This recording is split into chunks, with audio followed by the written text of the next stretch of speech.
De encontrarles desde temprana edad está todo esto. Entonces ahorita va a platicarnos José Antonio Flores, un compañero igual de la carrera de noveno,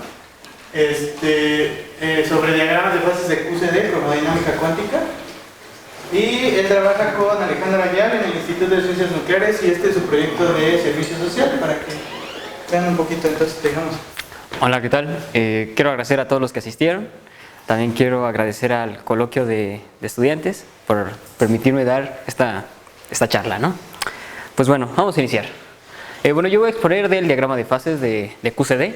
Ese es el título verdadero, diagrama de fases. Está en el otro como diagramas de fases, pero en realidad es diagrama. Ok, pues bueno, como introducción me gustaría hablar primero cómo es esto de la distribución de la energía en el universo. En principio sabemos que, por todo lo que hemos conocido del universo observable, que la energía oscura abarca un 69%, la materia oscura, bueno, la energía asociada a la materia oscura abarca un 26%, y solamente el 5% es la materia ordinaria, o es toda la materia ordinaria que nosotros conocemos o que hemos visto o detectado hasta en principio. Y hago esta frase de poner el universo en su mayoría es oscuro debido no solo por la energía oscura o la materia oscura, sino también incluyendo este 5%, porque a pesar de que nosotros interactuamos de manera directa, por así decirlo, con este 5%, aún quedan muchas preguntas y quedan muchas incógnitas acerca de este pequeño porcentaje de la materia. Y bueno, también me gustaría iniciar con esta pregunta, con una pregunta que siempre se ha hecho a lo largo de la historia, de preguntarnos de qué es o de qué estamos hechos o de qué estamos compuestos. En la mayoría de las veces a lo largo de la historia nos hemos puesto a pensar de que estamos compuestos de pequeños bloques que componen todo lo que nos rodea. En principio se creyó que los átomos eran precisamente la respuesta a estos pequeños bloques, pero luego se descubrió que tenían estructura. Y precisamente se descubrió que tienen núcleos y que los núcleos están compuestos por protones y neutrones, y que también los electrones están girando. Más o menos el orden del núcleo es de aproximadamente de 10 a la menos 15 metros y la masa de todo el átomo queda concentrada en un 99% en el núcleo. Pero entonces hasta más o menos principios del siglo XX se tenía pensado que solamente existían estas partículas, pero fueron las detecciones de los rayos cósmicos que se descubrieron todavía más partículas, pero se descubrieron este tipo de partículas que tenían una estructura muy similar a la de los núcleos de los átomos, como los protones o neutrones. Estos fueron los piones, kaones, sigma y lambdas, que son partículas que vienen del espacio, que colisionan en la atmósfera y que se rompen y entonces se pueden detectar. Precisamente los rayos cósmicos se detectaron por querer analizar las propiedades de la atmósfera y se encontraron todas estas partículas. Pero aún así, en esos años existía una gran cantidad de partículas y en principio no se consideraban que todas las partículas eran elementales, porque era un gran número de partículas. Y fue precisamente que Gell-Mann y Niemann propusieron el modelo de quarks. Este modelo lo que nos dice es que existen ciertos componentes o partículas más fundamentales que conforman todo este gran zoológico de partículas de los que les mencioné, como pueden ser piones, pueden ser kaones y hasta los mismos núcleos de los átomos. Entonces, ellos propusieron este modelo y precisamente propusieron al principio que se componía de 3 quarks, que era el up, el down y el strange. Pero en un principio estos quarks daban solución a todas estas partículas. Sin embargo, fue a medida, mediante el análisis y el paso del tiempo, que se les caracterizó todavía más. Al principio los quarks eran como un simple modelo matemático, ni siquiera los creadores pensaban que tenía una realidad física. Y en principio lo aceptaron con escepticismo debido a que tienen esto de cargas fraccionarias y también que estos quarks, por ejemplo, una de las dificultades que se tuvieron es que pueden existir partículas que estén conformadas por los mismos quarks, por ejemplo, una partícula lambda más que esté formada por un up, y que en principio podría ser antiintuitivo con el principio de exclusión de Pauli, ya que estas partículas tendrían, como son fermiones, estarían en el mismo estado cuántico. Entonces fue cuando nace la teoría del color, en respuesta al principio de exclusión del Pauli, para poder tener a los quarks en distintos estados. Entonces se propusieron 3 números cuánticos nuevos que corresponden precisamente a la simetría SU3. Estos quarks tienen se les catalogó por 3 colores y en principio se les relaciona con los 3 debido a los colores primarios, y que la combinación de todos estos quarks pues genera un color neutro, y por eso es que no los podemos detectar la carga de color fuera de los protones, solamente viven dentro de estas bolsitas que precisamente son los hadrones, las partículas que se forman por medio de los quarks.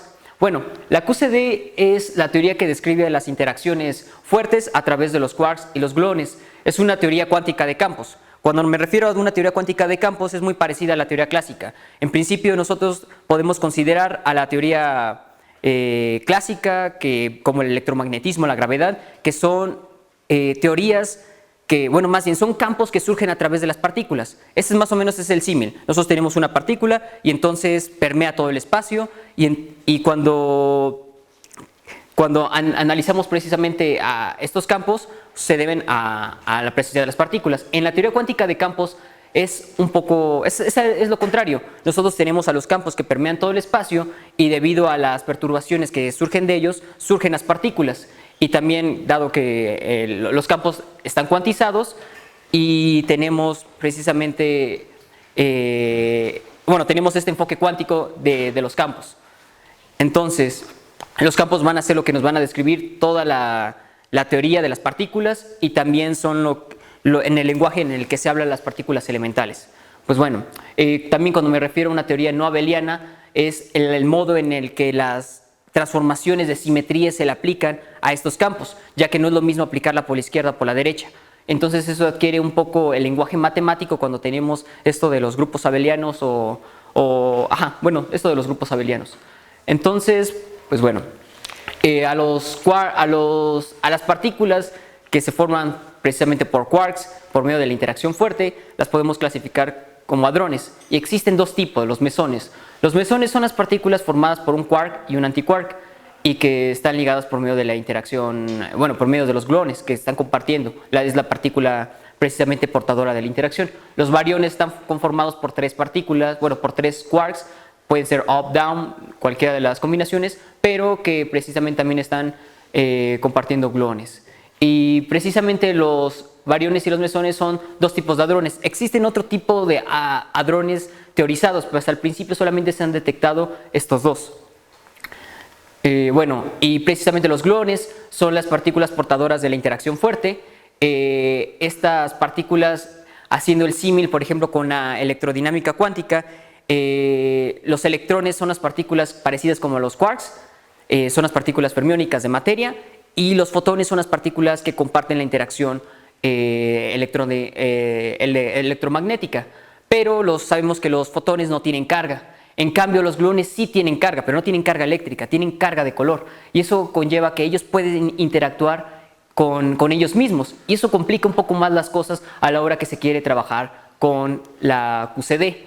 Porque precisamente el intercambio de partículas entre ellos mismos provoca a que en la teoría tenga esta propiedad que se llama libertad asintótica. Pero bueno, antes de hablar precisamente de esa propiedad, me gustaría ver cómo es que surgen estos gluones. Primero, nosotros podemos considerar el lagrangiano de quarks, donde nosotros le aplicamos esta transformación de simetría local, y cuando se le aplicamos a esta, lo que nosotros queremos es que sea invariante precisamente ante estas transformaciones locales.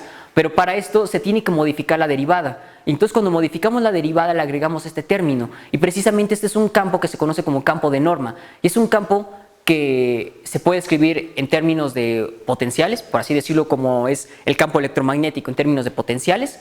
Y precisamente esos potenciales tienen esta libertad de norma. Lo que nos dice esto de la libertad de norma es que nosotros podemos tenemos distintas formas de escribir a nuestros potenciales, pero que nos llevan a la misma teoría. Entonces, nosotros agregamos este campo a la derivada, y también al mismo campo lo modificamos por este término. Entonces ya cuando lo sustituimos al lagrangiano, este nuevo lagrangiano, que ya es el lagrangiano de QCD, queda invariante ante estas transformaciones. Y lo que se observa, bueno, es que existen 8 campos que son los mismos que los gluones. En principio nosotros tenemos 8 partículas portadoras de la interacción, que en este caso son los gluones, y eso se debe a la misma simetría por querer tener a nuestro lagrangiano invariante ante esta simetría, y entonces es la manera en que surgen los gluones. Ok. Después, esta es la libertad asintótica. Bueno, esta es la propiedad de que les hablaba. Es una propiedad en la que nos dice que cuando tenemos a las partículas cercanas, estas partículas casi no interactúan. O sea, se pueden considerar como partículas libres. O bueno, casi libres. O sea, sí interactúan, pero de manera muy poca. Entonces, cuando las partículas se van alejando, esta interacción se vuelve más fuerte. Y la QCD tiene esta propiedad de la libertad asintótica. Entonces, por eso es que nosotros en la naturaleza, cuando queremos detectar, no vemos a los quarks libres, porque existe un gran problema de que cuando nosotros, si llegáramos a tener un quark libre, las cargas que llevan, bueno, los gluones que llevan precisamente esta carga, antiapantallarían al quark, dándole más carga, precisamente al quark, y como esta carga se va, bueno, a ver, más o menos lo voy a dibujar. Nosotros tenemos, por ejemplo, nuestro quark, que está acá, nuestra bolita, y entonces a los gluones los podemos pensar como dipolos, pero que a la vez están sumando en la carga de color. Entonces, a medida que tenemos más gluones que se van alejando, la energía precisamente de este quark sería infinita, porque dado a la propiedad de la libertad asintótica, bueno, que nos dice que a medida que también nos vamos alejando, la interacción es todavía más fuerte, pues los gluones que están más lejos contribuirían con mayor energía a este quark, y entonces esto tendría problemas, pues, o sea, tendría problemas, porque a la naturaleza no le gusta precisamente tener sistemas donde la energía sea máxima, precisamente todo lo contrario, donde la energía se minimice. Entonces las partículas entonces la naturaleza lo que hace es formar precisamente otro quark para poder formarse un barión, o formarse un mesón o formarse bariones. Prefiere mejor formar hadrones que tener a los quarks solos. Pero ahorita precisamente voy a hablar después del diagrama de fases, y es donde vamos a analizar, bueno, se va a analizar precisamente más esta propiedad de los quarks como solos, por así decirlo.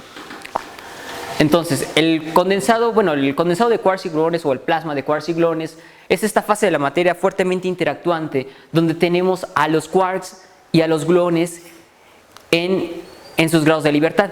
O sea, estos quarks no están completamente libres, porque les digo, la propiedad de que no pueden estar libres porque tienen energía infinita, pero puedo yo obtener un sistema donde los quarks y gluones convivan como en una especie de fluido. Entonces este fluido es lo que se le conoce como el condensado de quarks y gluones, y se le conoce como un plasma debido a que nosotros tenemos a los quarks y a los gluones de alguna manera como lo tuviéramos en un plasma, donde tenemos a las partículas y separadas por sus cargas. En este caso tenemos a los quarks y tenemos a las cargas de color que están separadas. Entonces es como una especie de fluido, pero que en realidad es un plasma por la ionización de alguna manera de las cargas de color. Entonces no es un sistema, como les digo, de donde los quarks están libres, pero se comportan como un fluido ideal relativista.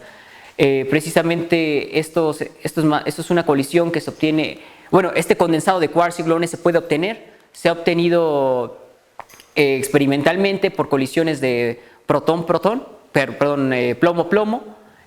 con también oro-oro, y entonces es como tenemos, por ejemplo, todo este tipo de, todas estas partículas que pues, se detectan, pero podemos tener respuesta de que hubo un condensado de quarks y gluones por todos los decamientos que se están produciendo, y además por toda la radiación que también se emite. Entonces, este es un resultado que se obtiene de haber colisionado partículas de iones pesados, y vemos precisamente en respuesta como el condensado de quarks y gluones. Ok. Bueno, estos son los detectores. Este fue uno de los primeros detectores que precisamente, colisionadores que detectó el condensado de quarks y gluones. Está en Estados Unidos. Se pusieron a colisionar iones pesados y se obtuvieron imágenes como estas. donde vemos la presencia del condensado de quarks y gluones. También el CERN se especializa en colisionar estos iones pesados para obtener de manera más eficaz este condensado. Ok, bueno, entonces ya les hablé que existe un estado en el que la materia se llama quark-gluon plasma, donde sus componentes fundamentales en principio son los quarks y gluones, pero que no están completamente libres, es una especie de fluido. Pero también tenemos el estado común, que es el de la materia hadronizada, como lo vemos, como los protones, los neutrones y todas las partículas que detectamos ya sea en los rayos cósmicos o en los aceleradores. Pero entonces debería existir precisamente una línea o algo que nos indique cómo es que pasamos de este estado de la materia o esta fase a esta. Y precisamente eso es lo que describe el diagrama de fases de QCD. Tenemos nosotros la temperatura y la densidad bariónica, y lo que queremos es ver cómo pasar de aquí a acá. O sea, queremos ver cuáles los mecanismos que nos describen este diagrama para poder entender cómo funciona la materia fuertemente interactuante en condiciones extremas, porque realmente la temperatura para llegar a este quark-gluon plasma es muy alta, o en su símil puede ser en densidades muy altas a pesar de temperaturas muy bajas. Entonces necesitamos una manera para poder describir eso. Precisamente nos basamos en propiedades termodinámicas. Las fases los entendemos como representaciones de los estados del sistema en equilibrio que se caracterizan por la estructura. En este caso tenemos aquí la estructura de los hadrones, y aquí tenemos en las partículas en sus componentes de quarks y gluones. Ok, entonces mediante el diagrama de fases podemos conocer, como les decía, las transiciones y que dependen de las variables termodinámicas. En este caso estamos considerando las variables termodinámicas de la temperatura y la densidad bariónica. Esta densidad bariónica es como el potencial químico que nosotros conocemos, que es el intercambio de partículas entre las distintas fases. Ok, entonces nosotros podemos realmente entenderlo, podemos verlo como el ejemplo de las transiciones de fase del agua. Tenemos líneas en las que nos indican que tenemos vapor, por ejemplo, líquido o sólido. Asimismo pasa con la materia fuertemente interactuante. Tenemos los quarks y gluones en una parte, también tenemos la materia hadronizada, y existen precisamente ciertas líneas de transición que lo dividen, y las variables termodinámicas los cuales nos movemos para describir estas líneas. Ok, entonces para la descripción del diagrama de fases sobre el plano de la temperatura y el potencial químico bariónico mu, nos revela, como les decía, una información muy importante sobre las materias fuertemente interactuantes. Y tenemos estas dos fases también, como les comentaba. Tenemos donde para valores de potencial químico bariónico la materia está en un estado hadrónico, y para temperaturas altas o valores de potencial químico bariónico la materia se encuentra en sus componentes de quarks y gluones. Ok, mucho del conocimiento que conocemos del diagrama de fases se encuentra precisamente cuando el potencial químico es aproximadamente cero. Y precisamente uno de los resultados computacionales que se han descubierto es que cuando la temperatura es muy alta, pero el potencial químico muy bajo, se encuentra una temperatura de transición a este estado aproximadamente de 155 megaelectronvolts. O sea, estaríamos más o menos por esta fase.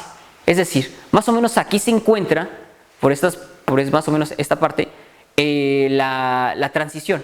Es decir, aquí tenemos a las partículas, pero que las hacemos colisionar por medio de estos aceleradores, y entonces suben mucho su temperatura y pasan a este estado por momentos muy cortos. Sin embargo, el estado en el de quark-gluon plasma es un estado bastante interesante, porque sí llega a termalizar y sí podemos trabajarlo como en estados de equilibrio.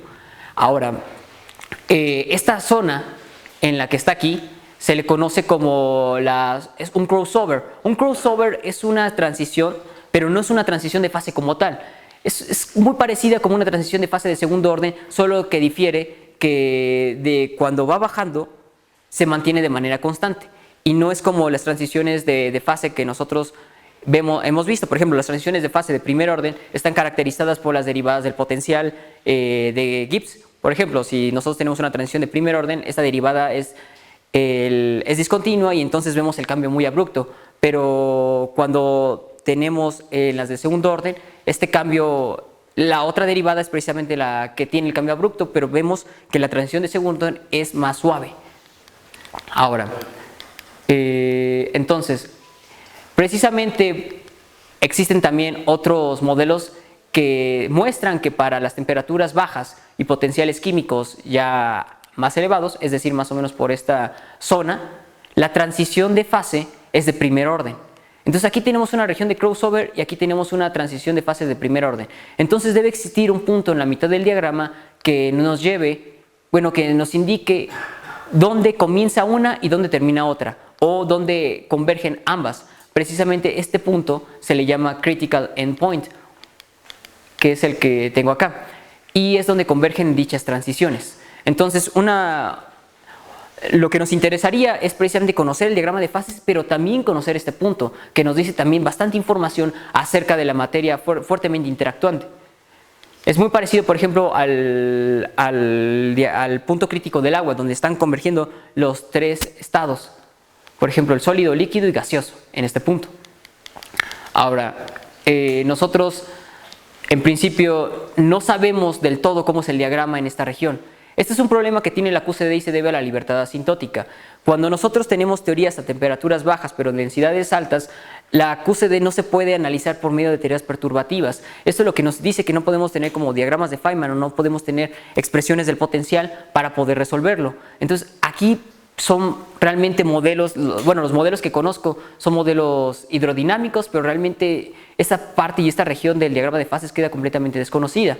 Sin embargo, se hacen extrapolaciones del diagrama y en base a esos modelos y se concluye que debe tener más o menos esta forma. Pero esta sí tenemos acceso, y tenemos acceso precisamente a los experimentos que se realizan con iones pesados.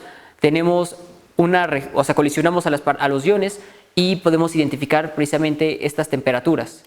Ahora, el CEP también se sabe que existe en el diagrama, pero quedan muchas preguntas acerca de él. No se sabe si realmente está muy en esta parte del diagrama o puede que esté en más a densidades bariónicas muy muy altas. Entonces esto todavía queda como una incógnita, pero se sabe que debe de existir por el análisis de las transiciones que están en el diagrama. Ahora, bueno, yo para analizar este modelo, este diagrama, lo que yo trabajo precisamente ahí en mi servicio social es precisamente hacerlo mediante un modelo que se llama sigma lineal acoplado a quarks. Este modelo es precisamente este lagrangiano. Lo que tenemos aquí es el parte de la energía cinética, pero estamos considerando a los bosones sigma y a los piones. Entonces, estos los escribimos de esta forma. Aquí tenemos sus términos de masa, como si fuera una especie de potencial. Y agregamos, los elevamos a la cuarta. Bueno, lo que tiene este modelo es que es invariante ante una simetría, y es precisamente la simetría quiral. Ahora, también le agregamos este término de los quarks para poder tener una mejor descripción del diagrama, porque precisamente los bosones sigma y los bosones piones están compuestos por los quarks más ligeros, y a nosotros nos va a interesar precisamente esta región del quark-gluon plasma mediante estos quarks que no tienen tanta masa, porque como al principio les mostré en la gráfica, bueno, más bien donde estaban todas las interacciones, los quarks más pesados como el bottom y el top no nos sirven para analizar esta región. Son precisamente los quarks que tienen menos masa, y estos quedan los quarks que forman precisamente, bueno, más bien los quarks más ligeros que forman estos bosones son el sigma y el pión, y agregamos este término de interacción que es el asociado a los fermiones. Bueno, estas son las matrices de Dirac, esta es la constante de acoplamiento, y aquí tenemos, bueno, y estos son los parámetros de nuestra teoría, que son el lambda y que son el g, que nos van a ayudar a determinar precisamente cómo van a ser las líneas, y esto es lo que vamos a conocer. Entonces proponemos el modelo, que es el modelo sigma lineal, invariante ante simetrías quirales. Este modelo tampoco incluye el término de acoplamiento, bueno, más bien el término de cómo se confinan, o el término gluónico. Simplemente es un modelo que nos va a llevar a resultados bastante interesantes. Uno de ellos, por ejemplo, es que nosotros sabemos que este lagrangiano, cuando lo analizamos en su mínimo potencial, que sería, si consideramos esto como un potencial, tiene un problema en el que la simetría quiral no está completamente, el potencial no es completamente invariante ante esta simetría quiral en el mínimo estado. Entonces nosotros vemos que el bosón sigma desarrolla un valor de expectación, es decir, nosotros tenemos que nuestro potencial existe nuestro potencial no es simétrico precisamente ante esa transformación, que es como una especie de rotación, lo de la simetría quiral, y lo que observamos por el teorema de Goldstone es que existen ciertas partículas que tienen masa cero y existe otra partícula, que es en este caso el sigma, que desarrolla el valor de expectación. Entonces nosotros cuando tenemos ahora ya este sigma y le agregamos este valor de expectación, podemos redefinir el lagrangiano y sustituirlo acá. Perdón, pero que no más bien es que ese potencial sí es invariante, sí tiene la simetría quiral, pero cuando escoges un valor de expectación, entonces es cuando se rompe la simetría y es cuando aplica el teorema de Goldstone. Sí, creo que creo que me estaba confundiendo, pero sí se refiere precisamente a eso, o sea, cuando lo definimos es cuando se rompe precisamente la simetría y entonces se adquieren estas masas.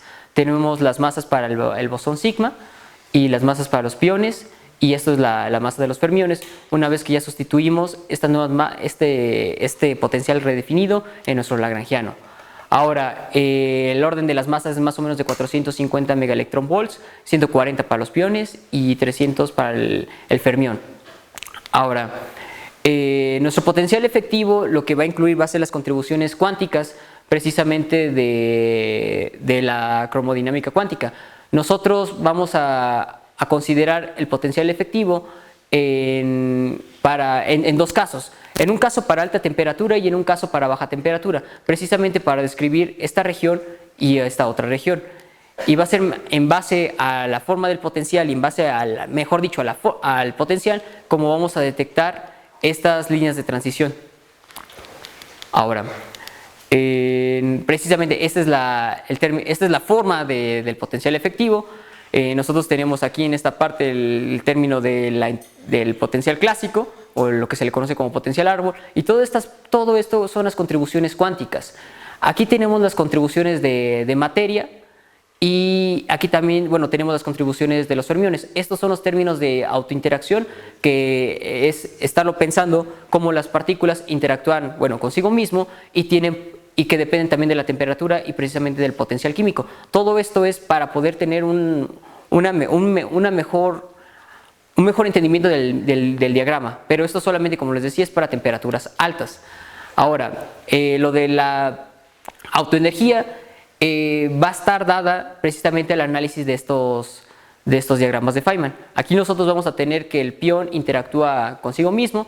Esto de los diagramas se debe precisamente al análisis de esta parte de nuestro lagrangiano. Nosotros aquí tenemos 4 vértices, precisamente cuando elevamos al cuadrado el del sigma y tenemos el de los piones. Entonces, al desarrollar todos los diagramas posibles que podemos obtener en nuestra teoría, son precisamente todos estos. Ahora, una vez que ya los tenemos, estos son los diagramas precisamente de autointeracción y obtenemos estos resultados una vez que los calculamos. Estos son para los términos bosónicos y estos son para el término fermiónico, que son precisamente estos, los fermiónicos, y estos son los bosónicos o las combinaciones posibles de los bosones. O tenemos, por ejemplo, pion con pion, o cuando, por ejemplo, tenemos pion más o pion menos con el sigma, y pues estos son los resultados que nos salen. Aquí ya el cálculo está hecho precisamente considerando la temperatura y las contribuciones del potencial bariónico.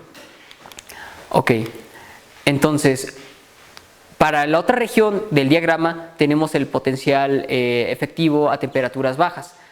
Entonces, precisamente nuevamente tenemos el término de interacción clásica y todo esto se considera, son consideraciones cuánticas. Aquí solamente vamos a considerar hasta lo que se conoce como primer loop. Esto es una corrección cuántica precisamente también debida a esto. La diferencia del potencial de a bajas temperaturas y altas temperaturas es que en el de altas temperaturas todavía tiene una aproximación más, que es el de los términos de anillo, que precisamente son cuando agregamos el término de autointeracción y con la masa. a esta parte. Entonces esto todavía nos da una manera, un enfoque mejor para analizar el diagrama de fases. Aquí no nos preocupa tanto porque cuando nosotros tenemos analizamos el diagrama de fases en esta zona, vemos que no necesitamos el término de los rings, porque solo con los puros potenciales y con las puras aproximaciones nos es conveniente. Y eso también se debe a que precisamente existe un potencial que estamos agregando, que es la producción de bariones, que nos va a ayudar a entender, que nos va a ayudar a entender mejor cómo es esta parte del diagrama. Ok, entonces ese es el potencial a bajas temperaturas.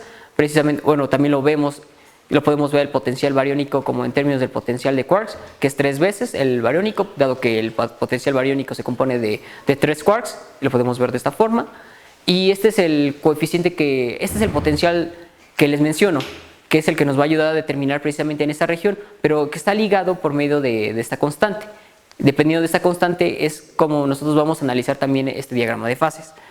Ok, pero como les había comentado, también nos va a interesar precisamente conocer a las constantes de acoplamiento de nuestra teoría. Nosotros sabemos que en un principio, en el lagrangiano del modelo sigma lineal, tenemos a lambda y tenemos a g, pero estas nos van a ayudar a determinar las mismas líneas, y para esto nosotros proponemos este sistema de ecuaciones que está en términos de las derivadas del potencial.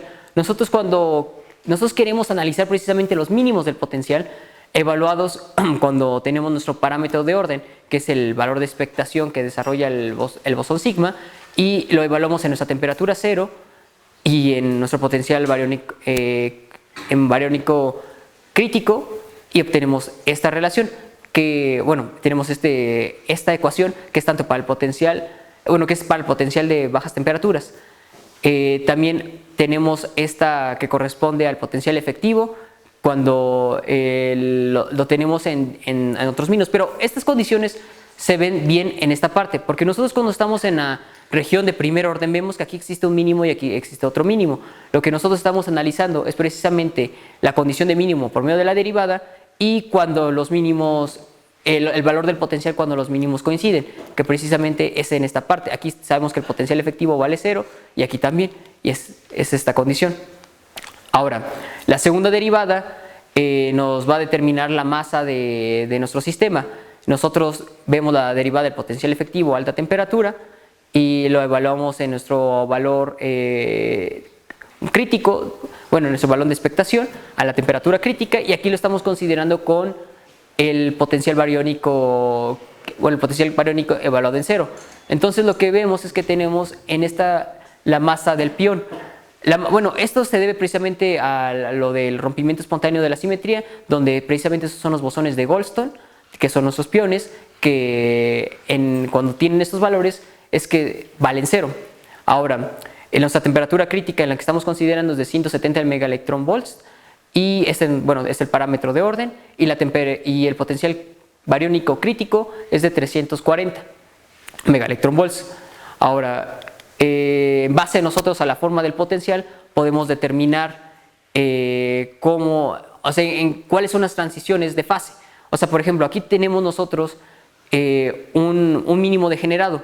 Cuando estamos viendo, por ejemplo, la transición de fase que corresponde a las de primer orden, nosotros nos encontramos en una región, por ejemplo de acá, donde va variando precisamente este mínimo, y de manera así abrupta pasa precisamente a la curva como la verde, y ahí es cuando nosotros decimos que estamos en presencia de una transformación de primer orden por el cambio abrupto. Ahora, cuando nosotros estamos desde un segundo orden, es cuando nosotros tenemos un cambio de esta forma de manera continua hasta obtener, por ejemplo, esta forma. Estamos por acá, vamos cambiando, estamos de aquí arriba, vamos cambiando y llegamos a esta forma suave, del potencial, que precisamente aquí es donde es 0. El modelo sigma lineal, también lo comenté, nos dice que nosotros podemos tener transición en la región de crossover de nuestro diagrama de fases. en la región de crossover, donde los dos tenemos por aquí, se puede modelar por medio de una región de segundo orden. Y precisamente esos son los resultados que obtenemos. Nosotros al resolver el sistema de ecuaciones obtenemos estas constantes de acoplamiento para nuestro sistema, para la lambda y para la g, respetando la temperatura crítica y el potencial bariónico crítico. Y entonces determinamos precisamente que el CEP se debería encontrar más en la región de bajas temperaturas. Toda esta línea corresponde a una región de segundo orden, que en los otros modelos correspondería más a una de crossover, pero en base al modelo sigma lineal nos indica que es una de segundo orden. Como digo, es un simple modelo. También aquí esta es la región de primer orden, que es lo que se encuentra en los otros modelos. Entonces aquí ya tendríamos una caracterización de nuestro diagrama de fases. Tenemos nuestro punto crítico y tenemos esta región de tanto de primero como de segundo orden. Aquí para hacer este diagrama nosotros pusimos el potencial, los que les presenté, los resolvimos y entonces obtenemos precisamente estas curvas. Ok, y bueno, como conclusiones, nosotros también vemos que del modelo, o sea, el modelo sigma lineal se acopla precisamente a la descripción del diagrama de fases y también podemos determinar nosotros por medio de los potenciales efectivos, tanto de alta temperatura o baja temperatura, precisamente este comportamiento la descripción del diagrama de fases.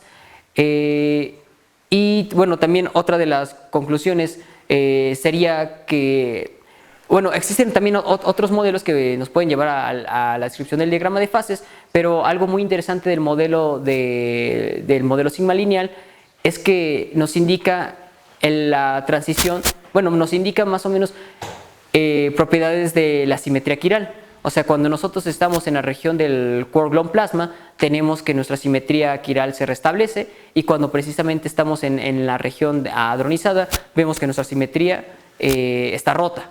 Entonces, este mecanismo, este lagrangiano contiene precisamente esta información, debido a que es invariante globalmente ante esta transformación de simetría. Esta sería la otra conclusión. Y bueno, esas son mis referencias, son los artículos que utilicé. Y pues bueno, muchas gracias.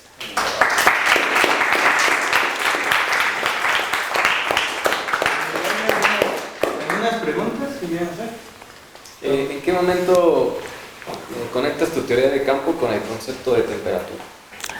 Bueno, es una buena pregunta, es algo bastante interesante, porque nosotros cuando consideramos, bueno, no lo puse explícitamente, pero nosotros cuando consideramos nuestros potenciales, por ejemplo el de alta temperatura, aquí para hacer todos estos cálculos nosotros tuvimos que utilizar un concepto que se llama las frecuencias de Matsubara. O sea, nosotros trabajamos comúnmente, bueno, en teoría cuántica de campos a temperaturas de cero, pero nosotros cuando agregamos en la temperatura, esto se lo podemos agregar cuando trabajamos con la integral de trayectoria. La integral de trayectoria y la función de partición que nos describe la dinámica de muchas partículas está asociada por medio de una transformación, y esta transformación es precisamente considerando un tiempo complejo, de que nos lleva a considerar un sistema de muchas partículas por medio de la integral de trayectoria.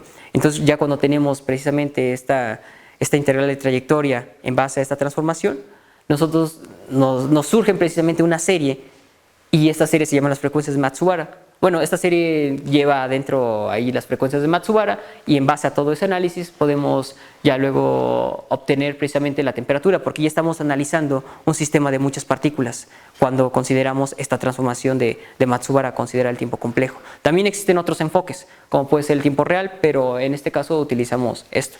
Pero es un poquito como que ver y resolver muchos cálculos, por eso solamente puse como tal. Y ya luego podemos definir las autoenergías en términos de temperatura y potencial, y más o menos es la idea. ¿Cómo sabes que hay libertad asintótica? La libertad asintótica, bueno, depende de en qué parte del diagrama nos encontremos. Por ejemplo, nosotros si estamos en esta parte, nosotros estamos a temperaturas muy altas. Entonces, cuando estamos a temperaturas muy altas, los quarks son casi libres, y lo que nos dice... ¿Cómo sabes eso? Esa es mi pregunta.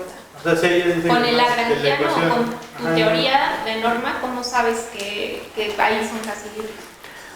O sea, porque cuando nosotros consideramos el lagrangiano del el modelo sigma lineal, precisamente, Bueno, pero ahí ya es... o sea, sabemos que los quarks el sigma está compuesto por ciertos quarks, y entonces cuando agregamos precisamente todas las correcciones de temperatura, estamos considerando la temperatura más o menos en esta región, y ahí es donde nosotros podemos hacer el análisis perturbativo de, Ajá, o sea, de pero toda esta parte. por eso en tu modelo sigma, por eso ya no incluiste gluones. Ajá. Exacto, pero eso ya fue teniendo la idea física de que ya por allá ya las cosas son libres. Entonces, como que tienes que regresar, ¿no? O sea, a tu teoría de norma completa, o sea, no a la efectiva, no al modelo sigma, porque ella está suponiendo que son libres, justo eso es lo que estás modelando. Pero mi pregunta es, de inicio, tú tenías, se supone que descubrieron esta simetría SU3 y no sé qué, ¿y cómo se dieron cuenta de que existía la libertad asintótica? Pues bueno, la libertad asintótica como tal, pues, o sea, tenemos estos modelos, o sea, y lo que se observa es que los quarks en la naturaleza no pueden estar completamente libres, pero esos son, o sea, al momento de no estar completamente libres, vemos que a la naturaleza le gusta mejor minimizar la energía y forma los hadrones. Pero ¿cómo es que te diste cuenta? O sea, con la teoría, bueno, es en general de la QCD, no solamente es precisamente de este modelo. Cuando nosotros tenemos... La QCD, ¿qué te dice o cómo te habla de la libertad asintótica? Ajá, o sea, cuando nosotros tenemos que las partículas que se van a formar por quarks, vemos qué tipo de partículas se van a formar, o sea, qué tipo de hadrones se van a formar debido a estos quarks. Entonces, como vemos que nuestra teoría nos dice debido a que los gluones antiapantallan a los quarks, esto nos dice no podemos tener... Pero justamente, o sea, ¿cómo Creo es que que...? aquí tiene un Bueno, comentario. bueno, ok, es que sí conozco la respuesta. Sí, o sea, porque Pero creo que es conoces algo muy respuesta, importante, ¿no? Suena medio raro que si conoces la respuesta le preguntes a él. No, pero es que es un punto muy claro, es un punto La claro. respuesta tiene que ver a que estás hablando de una teoría de norma no abeliana y la cual en QCD, cuando tomas en cuenta el sector de Gauge, tú puedes hablar de libertad asintótica. Esta teoría que tienes aquí, el modelo sigma lineal, no está tomando en cuenta el sector de Gauge, Ajá, está tomando en cuenta solamente la simetría quiral, que eso tiene que ver con el sector fermiónico de QCD. Y entonces nosotros no estamos planteando una idea de confinamiento, estamos planteando una idea de cómo se está restaurando la simetría quiral, y eso quiere decir solamente tomar el sector de los fermiones. ¿De dónde viene o cómo podría saber que sí existe la libertad asintótica? Esto tiene que ver con analizar procesos que se llaman inelastic scattering. Cuando realmente haces colisiones a muy altas energías, lo que quieres probar es que tu teoría en el régimen perturbativo sea capaz de predecir algún tipo de observable. Una de las observables es alpha stroke, la total del acoplamiento.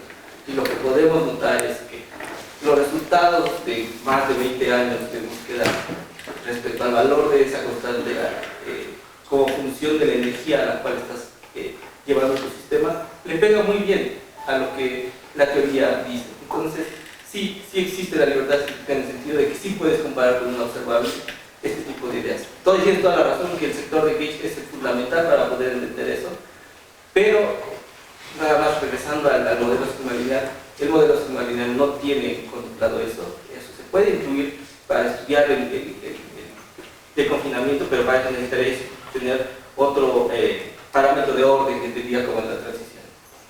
Pero uno también puede ocupar el flujo de renormalización, ¿no? Para encontrar cómo es que corre la constante de acoplamiento. Sí, o sea, uno debe resolver exacto. la ecuación diferencial que te dice cómo correr, pero la forma de eso es una propuesta teórica, la forma de realmente saber si estás haciendo una teoría acertada, pues es comparando con los experimentos. De lo contrario, pues estamos haciendo unas matemáticas bien bonitas, pero físicas. En fin. Sí. ¿Otra pregunta? Más básicas. Sí, ¿verdad? Siguiendo el aim del coloquio. Perdón, ¿de qué parámetros depende el punto crítico? Bueno, el punto crítico depende tanto de depende de la temperatura y depende también de nuestro potencial químico. Pero precisamente por eso es que nosotros resolvimos el sistema de ecuaciones para las constantes de acoplamiento, que fueron para la lambda y fueron para la g, para localizar en qué parte de la región del diagrama se encuentra. Porque, bueno, estas constantes nos van a decir cómo es que una transición influye más que otra. Y experimentalmente, o sea, al momento de hacer ya las mediciones, o sea, al momento de que los detectores te dan datos, ¿cómo sabes qué tan cerca o lejos estás del punto crítico? Pues, en principio, bueno, al parecer, bueno, van a existir nuevos detectores que se quieren analizar esta región con potenciales más altos. Al parecer, yo que tengo entendido, no se ha detectado como tal el punto crítico, pero solamente en esta región, pero se trata de analizar si el punto crítico está acá o puede que esté un poquito más arriba o precisamente puede que esté en temperaturas más bajas. Entonces ese es el análisis con los nuevos experimentos que se tratan de... Más directamente es, ¿qué te podría decir que observaste experimentalmente? ¿Cómo? Perdón. O sea, ¿qué señal me dirías o qué podrías observar para decir, ahí está el Ok, por ejemplo, nosotros si estamos en la colisión de iones pesados, entonces, o sea, los colisionamos, pero no los colisionaremos con tanta energía. Entonces nuestros aceleradores estarían considerados para colisionar más estos, o sea, una mayor cantidad de iones para tener densidades más altas. Y precisamente ver si el punto crítico está en esta región. Okay. ¿Otra pregunta? ¿No? Bueno, pues agradecemos a José.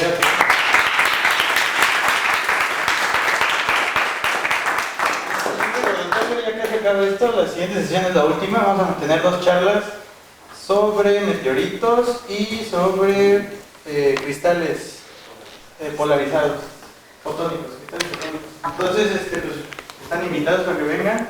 Y los que quieran dar charla el siguiente semestre, igual nada más manden un correo al correo que está registrado en la página de Facebook con el tema y qué tipo de trabajo es, si es servicio social, tesis o proyecto de investigación, para que los tengamos incluidos, ¿no? Así que gracias. Afuera hay café y galletas.